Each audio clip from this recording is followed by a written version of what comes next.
Shalom Bapak Ibu Jemaat yang terkasih dalam Tuhan Yesus. Senang sekali bertemu lagi di ibadah doa malam pada malam hari ini. Mari dengan segenap kerinduan kita, dengan segenap hati, kita mau mulaikan ibadah ini. Kita tunduk kepala sejenak, kita mau datang kepada Tuhan. Kami mengucap syukur Tuhan, terima kasih buat kasih setiamu yang sungguh luar biasa bagi kami Tuhan. Ya, kami masih ada di sini Tuhan untuk memuji dan menyembah Engkau Yesus. Mari Engkau hadir Tuhan. Engkau hadir dalam pertemuan ini Tuhan, dalam diri kami Tuhan, dalam diri jemaatmu dimanapun mereka berada Tuhan. Karena Engkau yang sertai kami Tuhan, Engkau yang perlengkapi kami Tuhan Yesus. Karena Engkau yang layak disembah, hanya Engkau yang layak dipuji.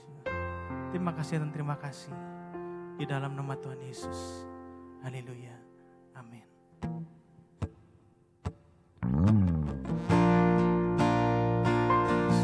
Terima kasih. Kami menaikkan setiap pujian kami hanya bagi Engkau Tuhan Yesus.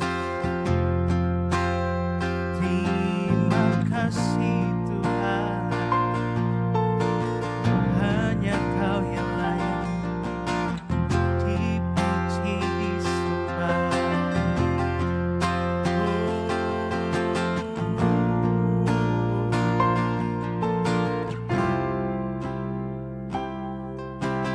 Alam semesta melukiskan kebesaran Tuhan. Bumi dan surga menyanyikan kemuliaan nama-Mu. Hosana,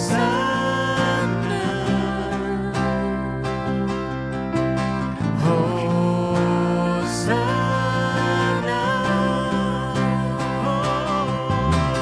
layak dipuji, disembah, Kaulah yang bertata dulu, sekarang, dan selamanya.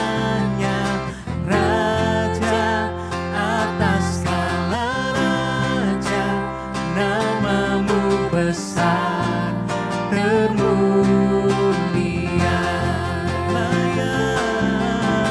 Layak dipuji, disembah, Kaulah yang bertata dulu, sekarang, dan selamanya. Raja atas segala raja, nama-Mu besar termulia.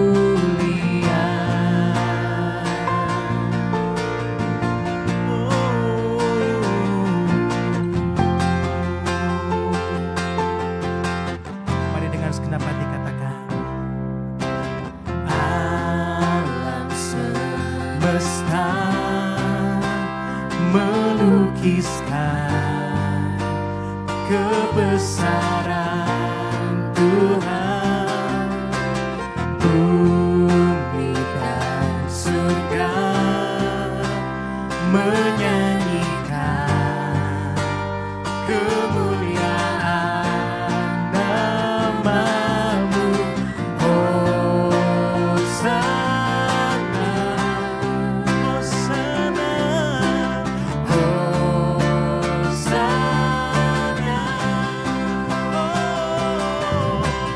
Layak dipuji, disembah, Kaulah yang bertata dulu, sekarang, dan selamanya. Raja atas segala raja, nama-Mu besar termulia. Oh, layak dipuji, disembah, Kaulah yang bertata dulu, sekarang, dan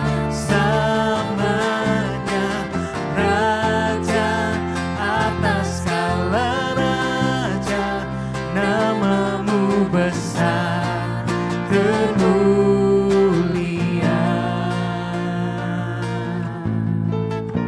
Hanya nama-Mu Tuhan. Oh, kami datang untuk menyembah-Mu, meninggikan nama-Mu Tuhan.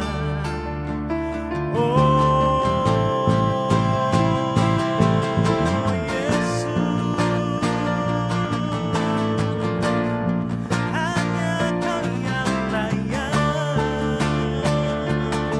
Oh, segenap hati kami menyembah-Mu Tuhan. Oh,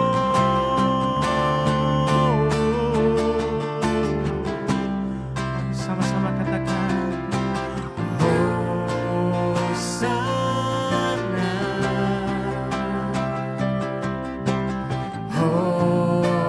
Hosana, layak dipuji disembah, Kaulah yang bertata dulu sekarang dan selamanya, Raja atas segala raja, nama-Mu besar, termulia. Sekali lagi katakan, layak dipuji disembah, Kaulah yang bertata dulu sekarang dan selamanya, Raja atas segala raja, nama-Mu besar, termulia. Oh layak, layak dipuji disembah, Kaulah yang bertata dulu sekarang dan selamanya, Raja atas segala raja, nama-Mu besar, termulia. Oh layak, layak dipuji disembah, Kaulah yang bertata dulu sekarang dan selamanya, Raja atas segala raja, nama-Mu besar, termulia. Nama-Mu besar, termulia. Oh nama-Mu besar, termulia.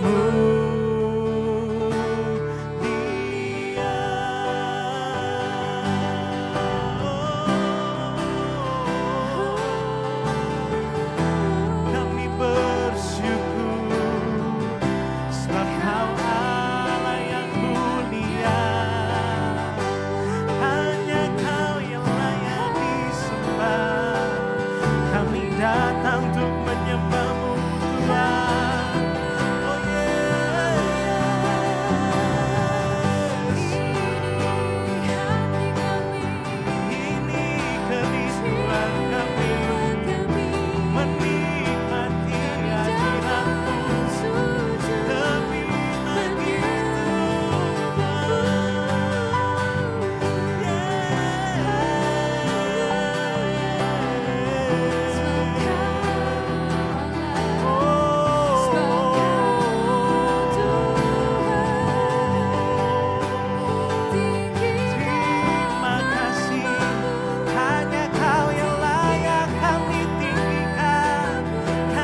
setiap kami Yesus.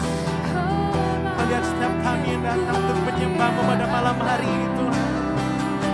Terima kasih Tuhan. Terima kasih Tuhan.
Saat ini kami datang untuk menyembah-Mu Tuhan Yesus.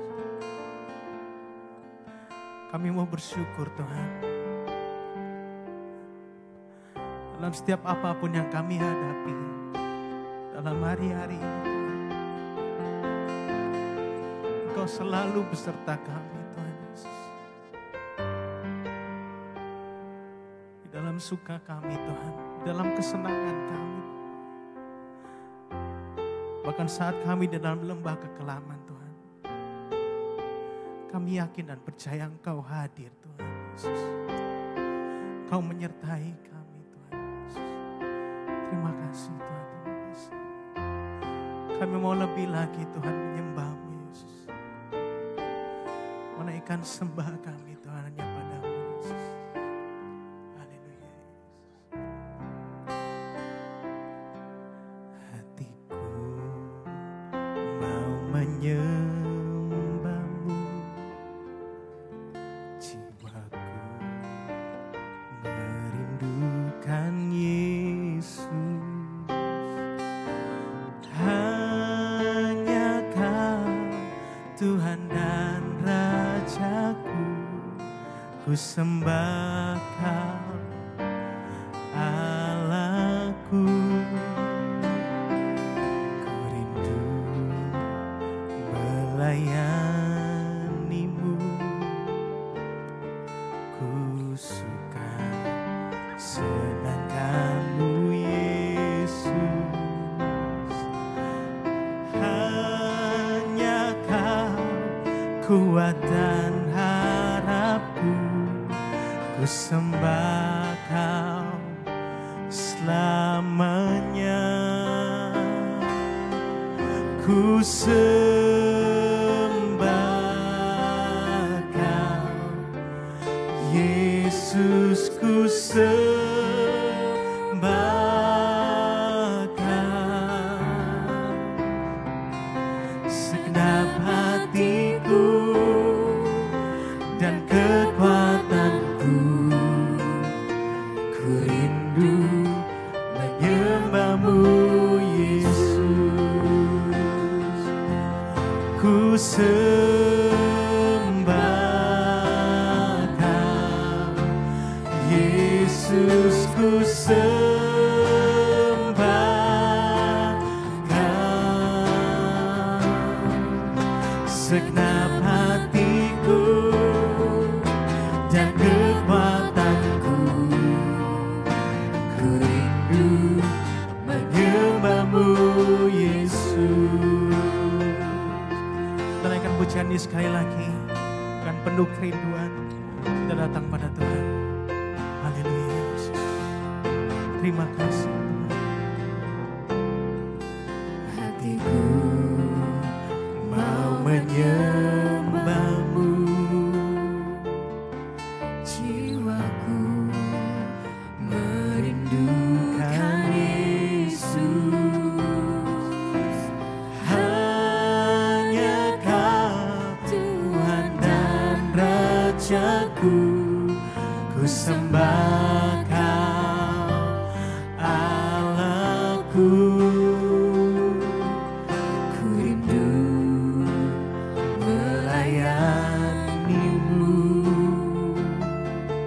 ku suka senangkan-Mu Yesus. Oh, hanya Kau kuat dan harapku, ku sembah Kau selamanya. Ku sembah Kau Yesus, ku sembah Kau.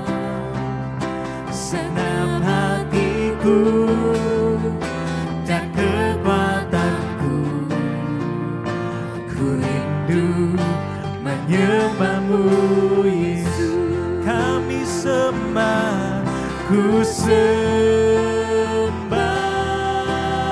Kau Yesus, ku sembah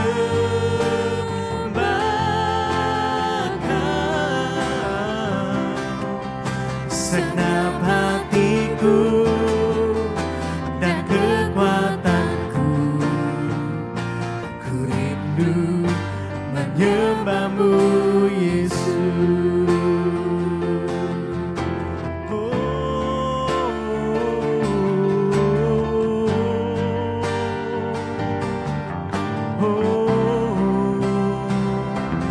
Ya Roh Kudus, Kau hadir. Roh Kudus, lawatlah hadirat-Mu. Penuhiku waktuku datang untuk menyembah-Mu. Ya Roh Kudus, Kau hadir. Roh Kudus, lawatlah hadirat-Mu.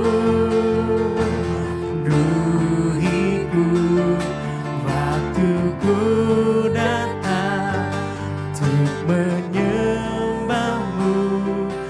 Ya Roh Kudus, Kau hadir. Roh Kudus, lawatlah hadirat-Mu.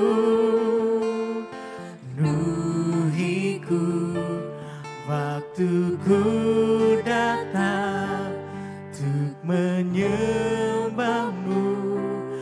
Ya Roh Kudus, oh, Kau hadir. Roh Kudus, lawatlah hadirat-Mu. Penuhiku waktuku datang untuk menyembah-Mu. Ya Roh Kudus, Kau hadir.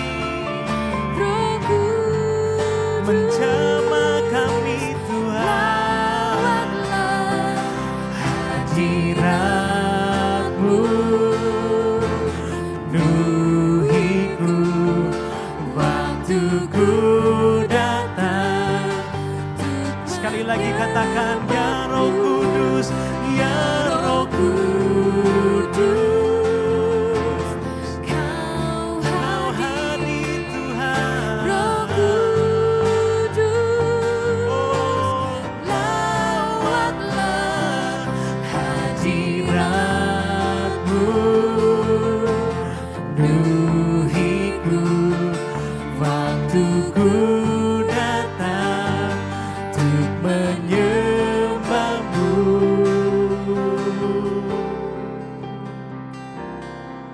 ku sembah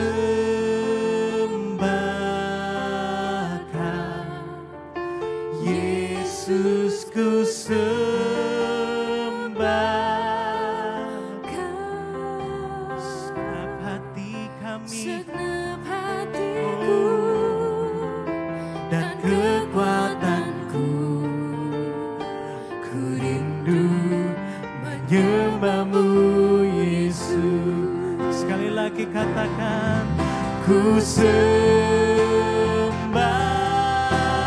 Kau, Yesus ku sembah Kau.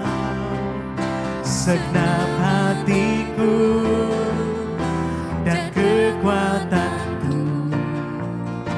ku rindu menyembahmu Yesus. Katakan segenap hatiku, segenap hatiku dan kekuatanku, ku rindu menyembahmu Yesus. Segenap hatiku, segenap hatiku dan kekuatanku, ku rindu menyembahmu Yesus. Haleluya.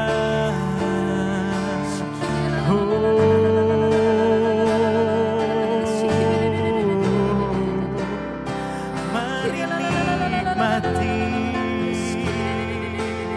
Terima kasih Tuhan, Kau hadir di sini, Kau hadir di hati kami Tuhan. Oh, terima kasih. Haleluya. Oh, terima kasih Tuhan. Haleluya.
Kami rindu lebih lagi menyembah-Mu Tuhan Yesus. Terima kasih. Terima kasih Tuhan. Hanya Kau juru selamat kami Tuhan. Hanya Kau yang kami percaya. Terima kasih Yesus. Terima kasih. Terima kasih Yesus. Hanya Kau yang setia. Mengucap syukur Tuhan. Hanya Engkau Juru Selamatku.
padaku.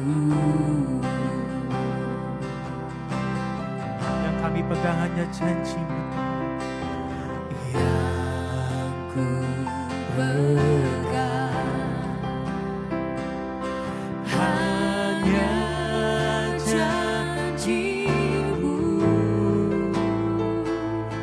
Ku percayakan hidupku. Kami menyembah-Mu. Ku sembah Kau Allahku, Bapa dan sahabatku. Kau yang pedulikan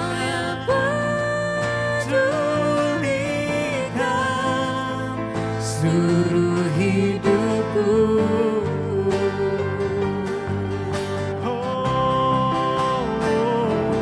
Walau lewati lembah, aku tak ditinggalkan. Yesus kekuatan di hidupku. Mari sama-sama katakan, ku sembah Kau Allahku, Bapa dan sahabat. Hanya Kau yang tak pernah tinggalkan kami, Tuhan. Kau yang pedulikan seluruh hidupku.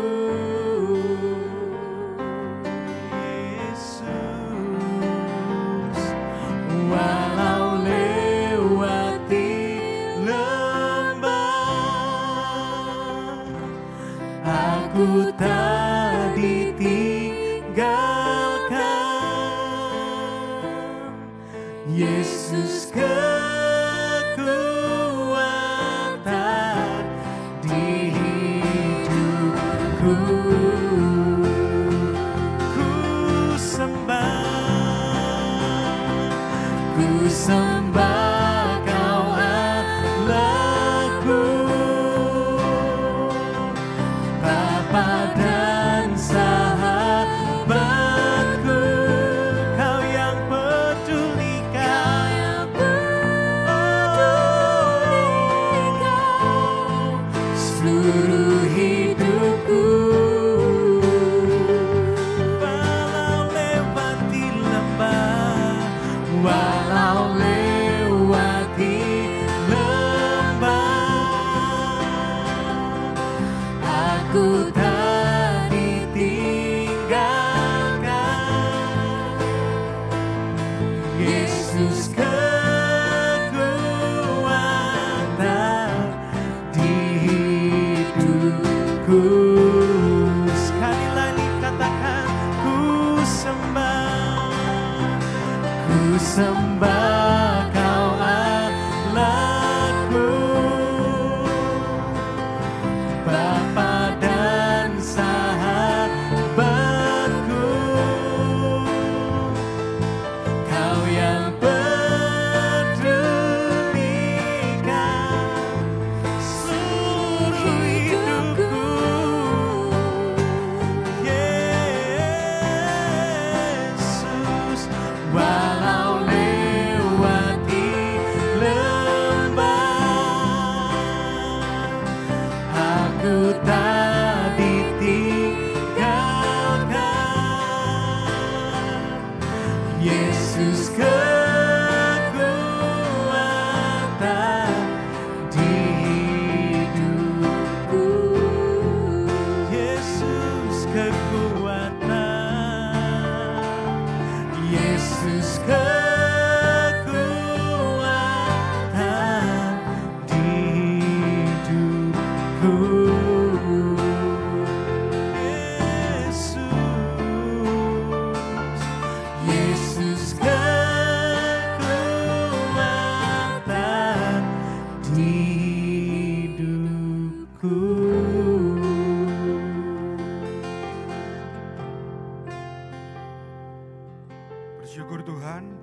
kesempatan pada hari ini, kami masih boleh merasakan hadirat-Mu, anugerah-Mu, jamahan bahkan sukacita yang baru Tuhan sediakan sepanjang ibadah kami ini. Terima kasih Tuhan, kalau masih sampai pada hari ini, dimanapun kami berada, kami boleh bersama-sama bersekutu satu dengan yang lainnya. Kami boleh menaikkan pujian kami, sembah kami, syukur kami, bahkan keagungan yang kami naikkan hanya bagi nama-Mu Tuhan. Kami berdoa biarlah melalui pujian yang kami telah naikkan ini, kiranya nama-Mu disenangkan, bahkan nama-Mu dimuliakan Tuhan. Bersyukur Tuhan kalau kami masih diberikan kesempatan untuk kami boleh mendengarkan sebagian dari isi hati-Mu. Kami rindu Tuhan hari ini Engkau berbicara atas setiap kami. Kami rindu Engkau Tuhan meneguhkan hati kami melalui firman-Mu yang baru ini Tuhan. Kami percaya Tuhan hari ini kami datang dengan hati yang rindu, karena hati kami seperti tanah yang subur, tanah yang siap ditaburi oleh kebenaran firman-Mu. Terima kasih Tuhan, kami siap dan rindu mendengarkan firman-Mu. Hanya di dalam nama Tuhan Yesus kami berdoa dan mengucap syukur. Mari semua yang merindukan firman Tuhan bersama saya katakan, amin. Shalom saudara yang kasih Tuhan, saya percaya dimanapun saudara berada hari-hari ini, sukacita, damai sejahtera, bahkan anugerah daripada Tuhan masih memelihara hati dan pikiran setiap kita, amin. Karena kita punya Tuhan yang setia, kita punya Tuhan yang luar biasa. Mari saudara yang kasih Tuhan, pada kesempatan kali ini bersama kita merenungkan firman Tuhan yang saya kasih tema yaitu manusia roh yang perkasa. Mari kita sama-sama persiapkan ayat firman Tuhan yang saya ambil dari 2 Korintus 4 ayat yang ke-16 sampai 2 Korintus 5 ayat yang ke-10. 2 Korintus 4 ayat yang ke-16. Sebab itu kami tidak tawar hati, tetapi meskipun manusia lahiria kami semakin merosot, namun manusia batinia kami dibaharui dari sehari ke sehari. Sebab penderitaan ringan yang sekarang ini mengerjakan bagi kami kemuliaan kekal yang melebihi segala-galanya, jauh lebih besar daripada penderitaan kami. Sebab kami tidak memperhatikan yang kelihatan, melainkan yang tak kelihatan. Karena yang kelihatan adalah sementara, sedangkan yang tak kelihatan adalah kekal. 2 Korintus 5 ayat yang pertama, karena kami tahu bahwa jika kemah tempat kediaman kita di bumi ini dibongkar, Allah telah menyediakan suatu tempat kediaman di sorga bagi kita, suatu tempat kediaman yang kekal, yang tidak dibuat oleh tangan manusia. Selama kita di dalam kemah ini, kita mengeluh karena kita rindu mengenakan tempat kediaman sorgawi di atas tempat kediaman kita yang sekarang ini. Sebab dengan demikian kita berpakaian dan tidak kedapatan telanjang. Sebab selama masih diam di dalam kemah ini, kita mengeluh oleh beratnya tekanan. Karena kita mau mengenakan pakaian yang baru itu tanpa menanggalkan yang lama, supaya yang fana itu ditelan oleh hidup. Tetapi Allah lah yang justru mempersiapkan kita untuk hal itu, dan yang mengaruniakan roh kepada kita sebagai jaminan segala sesuatu yang telah disediakan bagi kita. Maka oleh karena itu hati kami senantiasa tabah, meskipun kami sadar bahwa selama kami mendiami tubuh ini, kami masih jauh dari Tuhan. Sebab hidup kami ini adalah hidup karena percaya, bukan karena melihat. Tetapi hati kami tabah dan terlebih suka kami beralih dari tubuh ini untuk menetap pada Tuhan. 9. Sebab itu juga kami berusaha, baik kami diam di dalam tubuh ini maupun kami diam di luarnya, supaya kami berkenan kepadanya. 10. Sebab kita semua harus menghadap tata pengadilan Kristus, supaya setiap orang memperoleh apa yang patut diterimanya sesuai dengan yang dilakukan dalam hidupnya ini, baik ataupun jahat. Yang percaya katakan amin. Saudara yang kasih Tuhan, hari ini saya ingin berbicara mengenai manusia roh yang perkasa. Saudara yang kasih Tuhan, manusia itu terdiri dari 3, yaitu tubuh, jiwa, dan roh. Saudara yang kasih Tuhan, kenapa kita terdiri dari 3, tubuh, jiwa, dan roh? Saudara yang kasih Tuhan, manusia itu kalau kita melihat hari-hari ini, kita itu banyak yang mulai diet, ya kan, menguruskan badan kita. Lalu karena pandemi ini, ada virus corona, banyak dari kita itu yang mulai rajin olahraga. Yang sebelum pandemi itu karena kesibukan kita jarang berolahraga. Lalu karena pandemi ini, banyak dari kita itu yang makin rajin olahraga. Contohnya, dulu sebelum pandemi, sering kasih Tuhan, yang namanya sepeda itu bukan sesuatu yang viral. Tapi karena pandemi ini, toko-toko sepeda di mana-mana itu pada rame. Semua orang rebutan beli sepeda dan banyak orang yang sepedaan, termasuk saya. Karena apa? Sering kasih Tuhan, zaman sekarang orang ini berusaha untuk menjaga tubuh kita, jasmani kita, untuk kita itu kelihatan sehat dan kita punya tubuh yang sehat. Tapi saudara yang kasih Tuhan, untuk kita itu mempunyai tubuh dan jiwa yang sehat, itu mudah. Karena ada orang berkata katanya kalau kita lagi stres, kita lagi capek, kita lagi kesel, kita olahraga aja 30 menit, itu bisa membuat tubuh kita jadi fresh. Tubuh kita jadi semangat lagi, tubuh kita jadi seger, atau tubuh kita jadi bugar. Karena itu sering kasih Tuhan, banyak orang itu berbondong-bondong zaman sekarang ini berolahraga. Katanya jaga body ya kan, supaya tubuhnya semakin ganteng, semakin cantik. Lalu banyak juga dokter-dokter kecantikan di mana-mana ya kan. Enggak hanya wanita, pria juga zaman sekarang ini. Wajahnya mulai direparasi supaya jadi lebih ganteng lagi. Lalu kemudian di mana-mana itu juga banyak vitamin ya kan. Apalagi ini virus corona, banyak orang itu setiap hari mengkonsumsi vitamin mulai dari A, B, C, D, E, F, G supaya tubuhnya itu jauh lebih sehat daripada sebelumnya. Tapi saudara yang kasih Tuhan, bicara soal tubuh, jiwa dan roh, Alkitab sering mengajarkan kepada kita dan Paulus itu mengungkapkan kita sebagai anak-anak Tuhan, sebagai orang percaya, selain kita itu menjaga tubuh kita sehat, kita menjaga jiwa kita sehat, perlu kita itu menjaga roh kita juga sehat. Karena kita sebagai orang percaya, ketika kita roh kita itu perkasa, roh kita itu sehat, kita menjadi umat Tuhan itu yang berkenan kepada Tuhan. Karena roh ini sesuatu yang berbahaya, sering kasih Tuhan. Orang zaman sekarang ini walaupun tubuhnya kelihatan sehat, walaupun dia kelihatan tidak mengalami sesuatu, tapi kalau dari dalam dirinya, rohnya itu bermasalah, segala sesuatu yang dia kerjakan dalam kehidupan ini, pasti itu memiliki dampak sesuatu yang negatif. Orang bisa sukses, orang bisa memimpin perusahaan hebat, orang bisa jadi artis terkenal, orang bisa perform di hadapan banyak orang, dengan kondisi yang sehat walafiat tanpa kekurangan suatu apapun, padahal dalam dirinya, dalam hatinya, rohnya itu sedang berantakan dan tidak sehat. Makanya kita sering melihat beberapa waktu yang lalu, ada artis Korea terkenal, tiba-tiba bunuh diri dan mengagetkan orang seluruh dunia, bahkan fans-fansnya. Itu karena apa sering kasih Tuhan?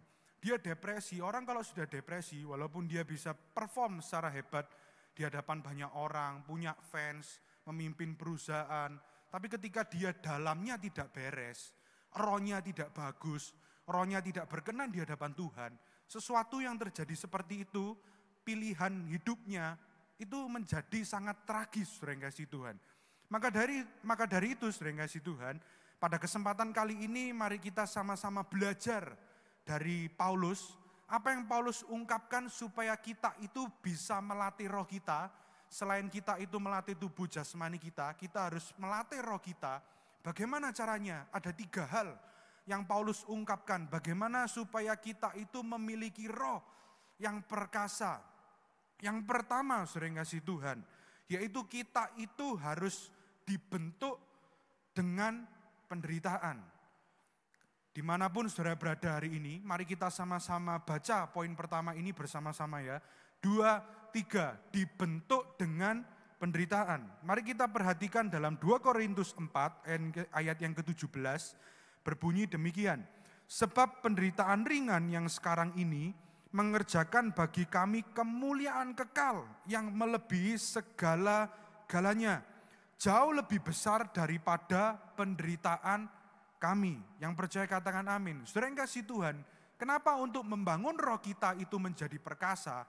Kenapa kita perlu yang namanya penderitaan? Karena saya percaya demikian, penderitaan itu, sering kasih Tuhan, itu dapat meremukan kehidupan seseorang atau sebaliknya. Orang ketika mengalami penderitaan, hidupnya dia akan semakin terpuruk, atau ketika dia mengalami penderitaan dalam hidupnya, dia memiliki kemampuan yang baru, dia memiliki skill yang baru, bahkan dia memiliki kesempatan yang baru untuk membangun hidupnya, karena dia mengalami yang namanya penderitaan. Maka dari itu penderitaan itu baik, karena penderitaan itu membuat roh kita semakin perkasa. Karena apa? Sering kasih Tuhan, kalau kita ngelihat orang yang gym, ya kan, akhir-akhir ini itu banyak orang itu suka pergi ke gym. Tapi karena pandemi ini beberapa bulan yang lalu banyak gym-gym itu, tempat-tempat kebugaran itu ditutup karena pandemi corona ini. Tapi kalau kita ngelihat orang-orang yang suka nge-gym, sering kasih Tuhan, dia itu selalu punya moto yang sering kita dengar, katanya no pain, no gain. Sering kasih Tuhan, saya ingat ketika beberapa waktu lalu sebelum pandemi, saya itu nge-gym, sering kasih Tuhan. Saya itu pernah mengikuti satu buah kelas yang namanya Pump It. Jadi kelas itu semacam aerobik, cuman dia berbeda. Dia itu disediakan beban, yaitu satu bar itu, lalu kemudian ada berat di kiri kanannya. Waktu itu sering kasih Tuhan, yang ikut cowok itu cuma 5 orang. Lalu kemudian yang cewek itu 85% jauh lebih banyak daripada yang pria. Lalu kemudian saya kan disuruh ngambil satu buah pipa, lalu kemudian di kiri kanannya dikasih berat itu minimal 2,5 kali 2,5. Berarti totalnya 5 kilo sering kasih Tuhan. Tapi pada waktu itu, saudaraku yang kasih Tuhan, saya itu tidak ngambil yang 2,5 kilo, karena saya melihat yang pria-pria itu nggak ngambil 2,5 kilo, jadi saya karena gengsi, padahal itu waktu pertama kali saya ikut kelas itu, saya ngambil yang 5 kilo. Jadi kiri 5 kilo, kanannya 5 kilo. Lalu saya ngikutin kelas itu, sering kasih Tuhan, tidak ada masalah, dan pulang dengan tubuh yang lebih fresh. Tapi ketika malam sudah menyerang, sampai 1 minggu kemudian, hal yang lucu itu terjadi, sering kasih Tuhan. Di kelas itu kan ada semacam gerakan squat itu kan, buat kaki atau leg. Nah saya itu selama 1 minggu tidak bisa ke toilet BAB, mau tidur di ranjang bangun juga nggak bisa, duduk di kursi juga nggak bisa. Karena kaki saya itu mati rasa, itu rasanya seminggu kayak orang lumpuh, sering kasih Tuhan.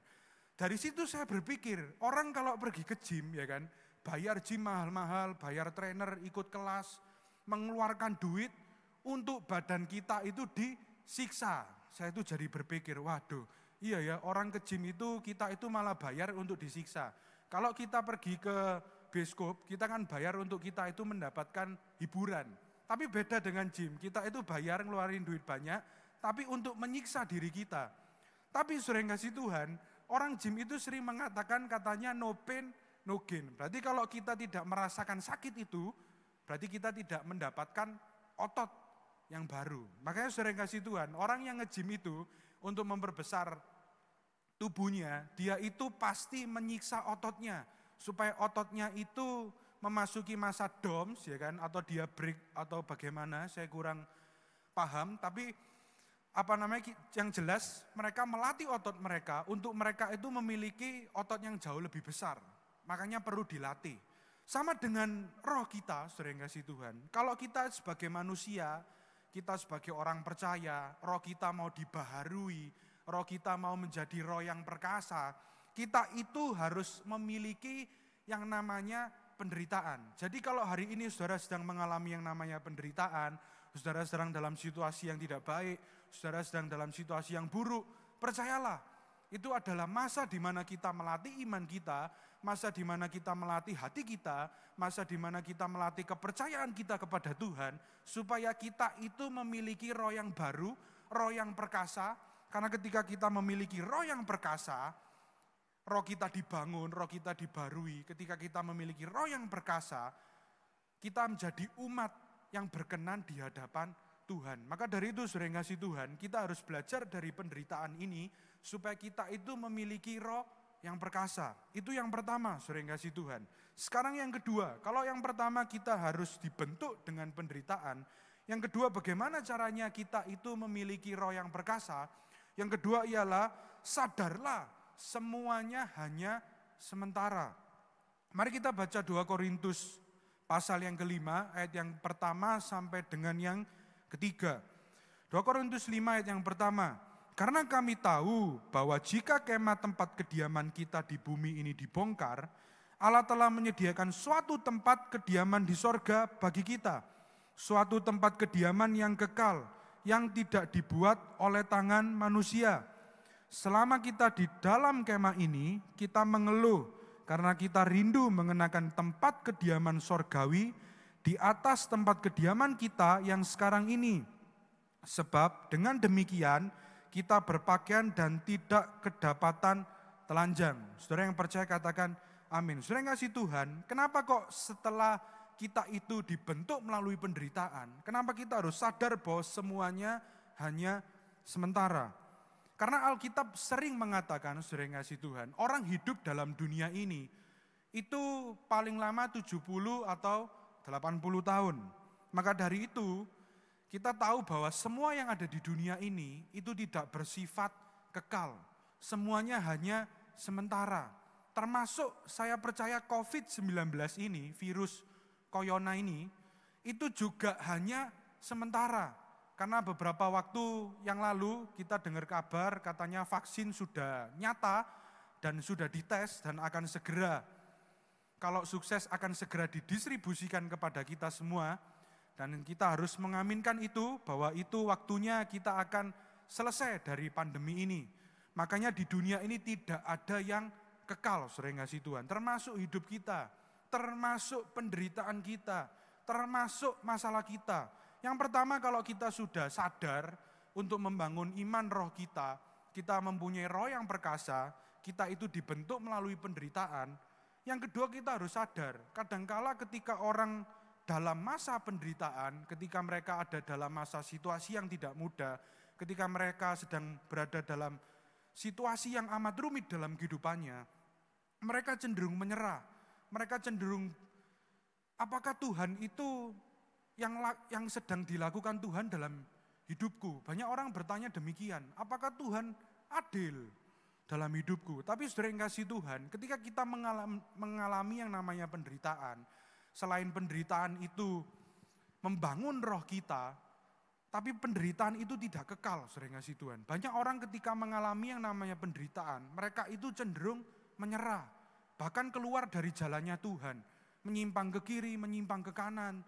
Tapi yang saya mau tekankan hari ini, saudara yang kasih Tuhan, ketika kita mengalami yang namanya penderitaan, ketika kita mengalami yang namanya masalah, kita mesti terus berharap sama Tuhan, kita mesti berjuang minta hikmat sama Tuhan, supaya ketika kita mengalami masalah, itu di mana kita melatih iman kita, di mana kita membangun roh kita perkasa, di situ juga kita belajar bagaimana supaya kita itu masih bisa tetap berjalan pada jalannya Tuhan.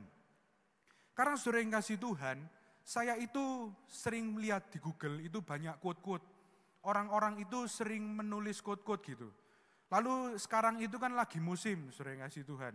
Jadi kadang misalkan ada kosakata apa gitu, itu dijelaskan di bawahnya penjelasannya apa. Lah saya itu kemarin search, hidup, apa sih hidup? Lalu ada orang itu menulis demikian, hidup, pahitnya hidup mengajarkan untuk terus percaya dan bergantung hanya pada Allah semata dan bukan pada makhluknya yang sementara. Saya baca quote ini sekali lagi, sering kasih Tuhan, hidup, pahitnya hidup mengajarkan untuk terus percaya dan bergantung hanya pada Allah semata dan bukan pada makhluknya yang sementara. Sering kasih Tuhan, ketika kita menjalani kehidupan ini, banyak orang itu mengatakan hidup itu pahit, hidup itu tidak mudah. Tapi ketika kita itu belajar dari kehidupan ini, kita itu mesti belajar, kita itu harus bergantung pada Allah semata, bukan kepada makhluk ciptaannya yang hanya sementara. Banyak orang itu ketika mereka menghadapi yang namanya masalah, mereka itu berjuang dengan kemampuannya. Mereka berjuang mengandalkan temannya, mereka berjuang mengandalkan kekuatannya, mereka berjuang mengandalkan kekayaannya, mereka berjuang mengandalkan hartanya, mereka berjuang mengandalkan kedudukannya. Bahkan segala sesuatu yang mereka punyai, mereka berusaha untuk mengeluarkan itu semuanya. Padahal semua itu hanya bersifat sementara. Kalau kita melihat pandemi corona ini, sering kasih Tuhan, banyak orang sadar bahwa banyak hal dalam kehidupan ini itu yang jauh di luar dari kemampuan kita. Yang dulunya kita itu punya kedudukan yang hebat, kita bisa melakukan apa saja, harta kita banyak. Ketika virus corona menyerang, kita tidak bisa apa-apa, sering kasih Tuhan. Banyaknya harta yang kita punya, hebatnya kedudukan yang kita punyai, itu tidak bisa menolong kita ketika kita menghadapi corona dan kita diharuskan untuk meregang nyawa kita. Tidak ada yang bisa menolong kita. Maka dari itu sering kasih Tuhan, mari kita untuk membangun roh kita itu menjadi roh yang perkasa, kita mesti belajar untuk kita itu taruh kepercayaan kita, taruh pandangan kita jangan menyimpang ke kiri atau ke kanan, tapi kita mesti belajar untuk kita itu terus tetap berjalan di jalannya Tuhan. Maka saya percaya di situ kita akan mendapatkan rasa aman, kita akan mendapatkan pengharapan yang baru, kita akan mendapatkan kepastian. Karena Tuhan itu berjalan di depan kita, menuntun langkah hidup kita. Apapun yang sedang saudara alami, walaupun itu tidak mudah, itu sulit. Tapi ketika kita belajar berjalan dengan jalannya Tuhan, walaupun kelihatannya tidak mudah, tapi pada akhirnya, sering kasih Tuhan, kita akan pasti melihat bahwa tangan Tuhan, kasih Tuhan, itu memperbarui iman kita. Itu yang kedua, sering kasih Tuhan. Sekarang yang terakhir, kalau yang pertama kita itu harus dibangun melalui yang namanya penderitaan. Yang kedua kita itu mesti sadar bahwa semuanya hanya sementara. Yang ketiga, sering kasih Tuhan, kita mesti belajar untuk membangun roh kita itu lebih perkasa lagi di dalam Tuhan. Kita mesti belajar percayakan masa depan kita di tangan Tuhan. Mari saudara kasih Tuhan dimanapun Anda berada, kita baca poin yang terakhir ini bersama-sama ya. 2, 3, percayakan masa depan kita di tangan Tuhan. Mari kita melihat dalam 2 Korintus 5 ayat yang ke-6, di situ dikatakan, tetapi Allah lah yang justru mempersiapkan kita untuk hal itu dan yang mengaruniakan roh kepada kita sebagai jaminan segala sesuatu yang telah disediakan bagi kita. Yang percaya katakan amin. Sering kasih Tuhan, setiap janji Tuhan yang Tuhan janjikan dalam kehidupan kita, itu ya dan amin. Yang percaya katakan amin. Sering kasih Tuhan, ketika Tuhan berjanji dan Tuhan punya rencana dalam kehidupan kita, apapun yang Tuhan rencanakan, apapun yang Tuhan janjikan dalam kehidupan kita, itu pasti terjadi ya dan amin. Dan tidak ada rencana Tuhan itu yang gagal dalam kehidupan kita. Maka dari itu sering kasih Tuhan, dalam kehidupan ini untuk kita itu mau membangun roh kita lebih perkasa, kita membangun iman kita itu lebih perkasa di hadapan Tuhan, supaya kita menjadi umat pilihan Tuhan, umat yang berkenan di hadapan Tuhan. Kita itu mesti mempercayakan masa depan kita di tangan Tuhan. Sering kasih Tuhan, ketika kita mengalami yang namanya penderitaan, kesusahan, kesulitan dalam kehidupan ini, itu memang baik untuk melatih roh kita. Tapi lebih alangkah baiknya kalau kita itu percaya kepada Tuhan, masa depan kita itu ditaruh di tangan Tuhan. Kita mesti belajar pegang janji Tuhan. Kita mesti belajar jangan ragukan janji Tuhan. Kita mesti belajar ketika kita menghadapi situasi yang tidak mudah, kita jangan jadi lemah, tapi kita mesti terus berharap sama Tuhan. Kita pegang janjinya, kita pegang masa depan kita di tangan Tuhan. Karena apa? Sering kasih Tuhan, orang itu hidup, itu ditentukan dari apa yang ia percayai. Percaya nggak percaya, sering kasih Tuhan, orang hidup itu ditentukan dari apa yang dia percayai. Saya punya kisah yang cukup menarik, sering kasih Tuhan. Tanggal 26 Juli 1852, pada waktu itu ada pemecahan rekor lomba lari saudara yang kasih Tuhan, ada seorang yang bernama Charles Westphal.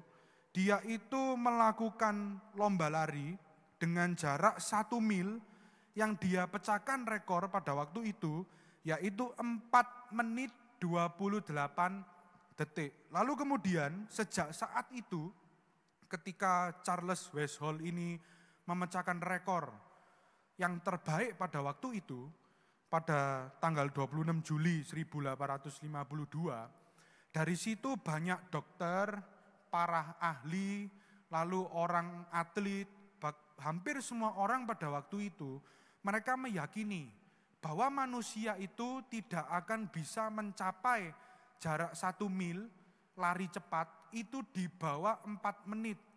Jadi karena rekor yang diciptakan oleh Charles Westphal ini, yaitu 4 menit 28 detik, sehingga banyak orang pada waktu itu meyakini, orang yang lomba lari berjarak 1 mil itu pasti nggak akan ada yang di bawah dari waktu 4 menit. Paling bedanya ya sepersekian detik dari 4 menit 28 detik itu. Karena apa? Sering kasih Tuhan, dokter dan para ahli pada waktu itu, mereka menjelaskan, orang yang mampu berlari, kalau kita paksakan, kita push diri kita push atlet-atlet yang ada untuk memecahkan rekor ini, dengan waktu di bawah 4 menit, berlari sejauh 1 mil, jantungnya itu pasti akan pecah. Jadi banyak ahli, dokter-dokter mengungkapkan demikian.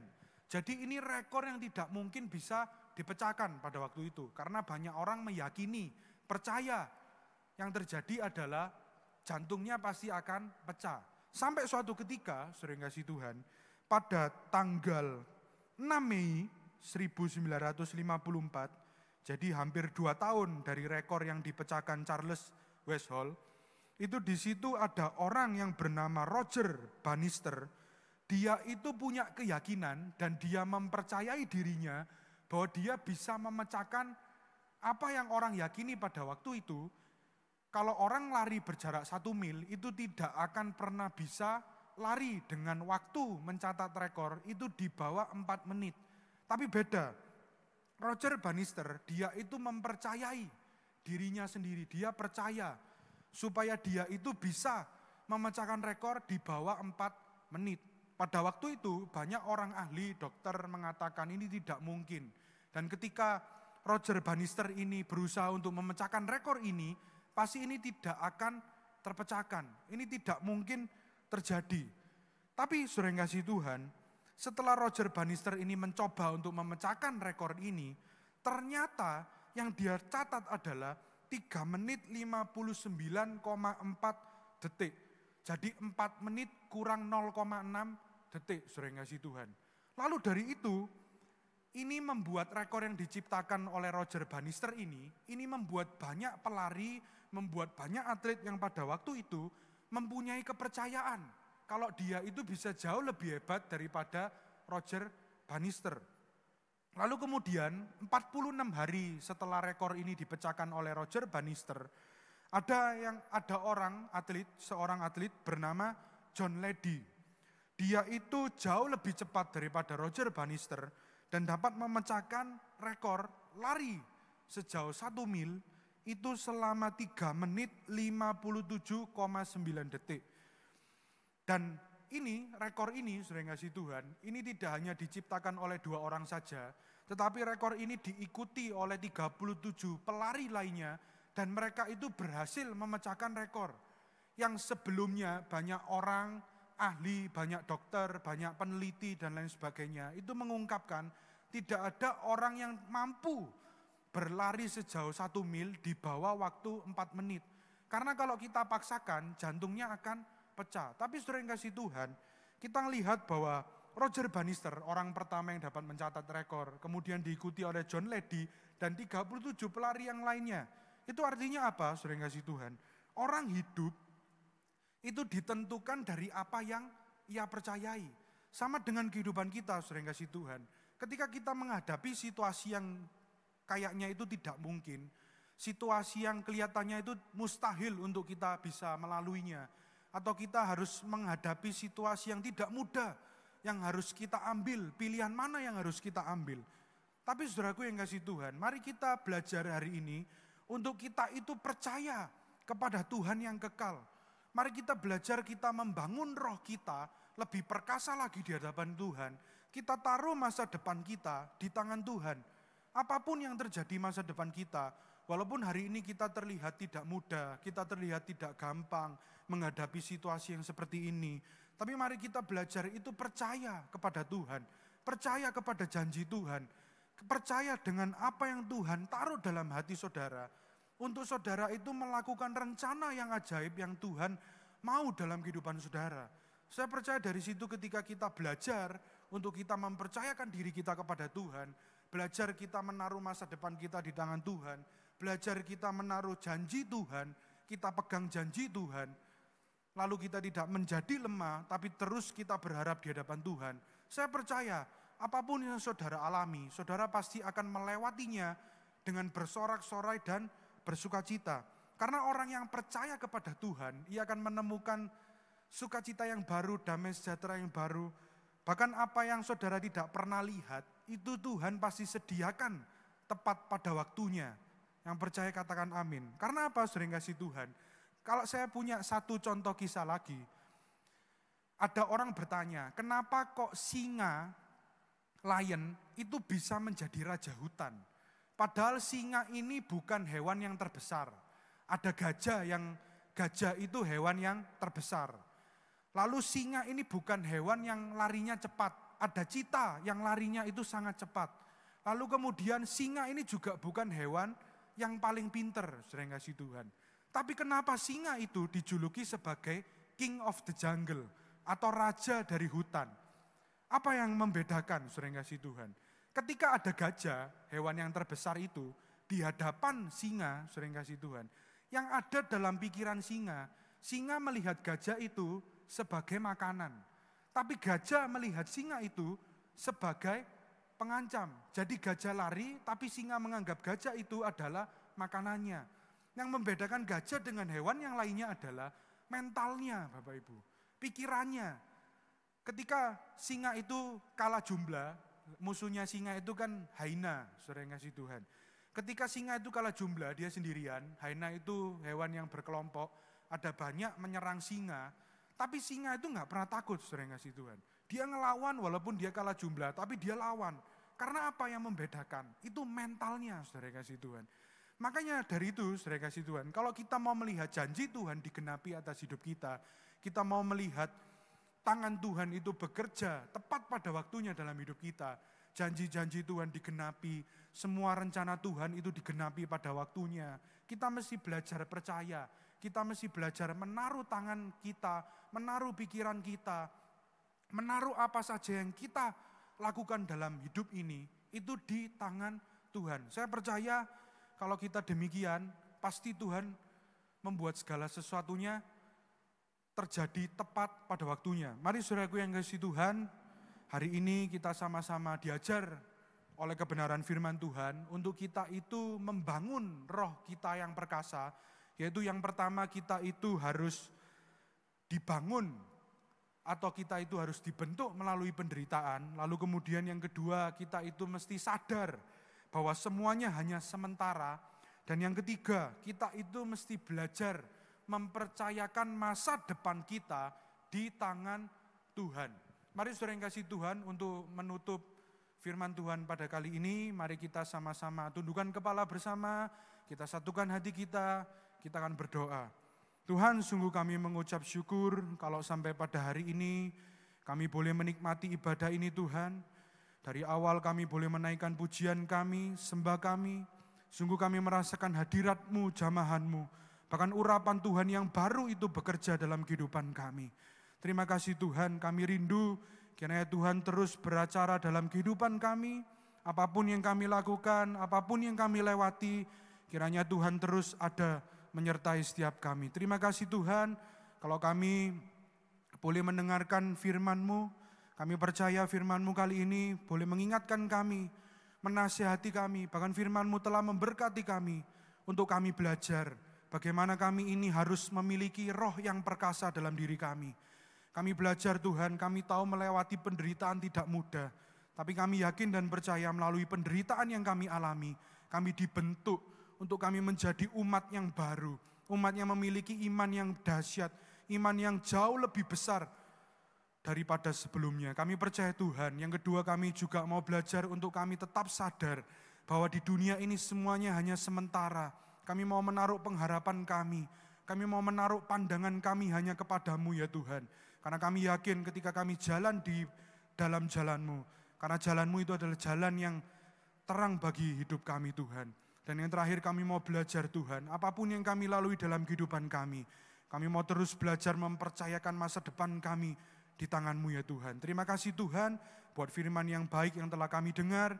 Kiranya firman-Mu ini terus beracara dalam hati setiap kami, dan firman-Mu ini boleh menjadi rema dalam kehidupan kami. Terima kasih Tuhan, hanya di dalam nama Tuhan Yesus kami berdoa dan mengucap syukur. Mari semua yang dijamah dan dilawat oleh Tuhan, bersama saya katakan, amin.